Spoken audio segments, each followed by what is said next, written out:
America যাওয়ার কথা চিন্তা করছেন? ব্যবসা কিংবা বেড়াতে যাওয়ার উদ্দেশ্যে মার্কিন মুলুকে যাওয়ার প্রস্তুতি নিলে আপনার জন্য অপেক্ষা করছে একটি বড় ধাক্কা লাগার মতো খবর। কারণ আমেরিকায় যেতে হলে ভিসা, যাতায়াত ও পারিপার্শ্বিক খরচ বাবদ আপনাকে অগ্রিম দিতে হবে আরও 25 লাখ টাকা। সম্প্রতি বাংলাদেশ সহ বিশ্বের 50টি দেশের নাগরিকদের জন্য ভিসা বন্ড নীতিকে স্থায়ী রূপ দিয়েছে ওয়াশিংটন।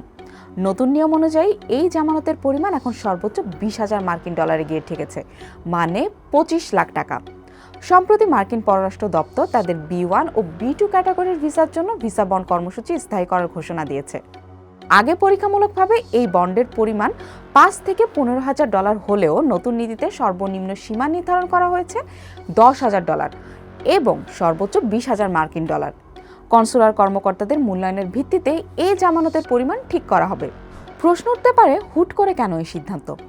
যখন কোনো দেশের অভিবাসন কর্তৃপক্ষ মনে করে কোনো একজন আবেদনকারী সেই দেশে গিয়ে আইন ভঙ্গ করতে পারেন বা মেয়াদের চেয়ে বেশি সময় থাকতে পারেন, তখন তারা ওই ব্যক্তির কাছ থেকে একটি নির্দিষ্ট অঙ্কের অর্থ জামানত হিসেবে দাবি করে। এটি একটি গ্যারান্টি হিসেবে কাজ করে যে যাত্রী তার সফরের সকল শর্ত মেনে চলবেন। মূলত ভিসার মেয়াদ শেষ হওয়ার পরও অবৈধভাবে থেকে যাওয়া রোধ করতে এই কঠোর পদক্ষেপ। পরিসংখ্যান বলছে একজন অবৈধ অধিবাসীকে গ্রেপ্তার ও দেশে ফেরত পাঠাতে যুক্তরাষ্ট্রের সরকারের গড়ে 18,000 ডলার ব্যয় হয়।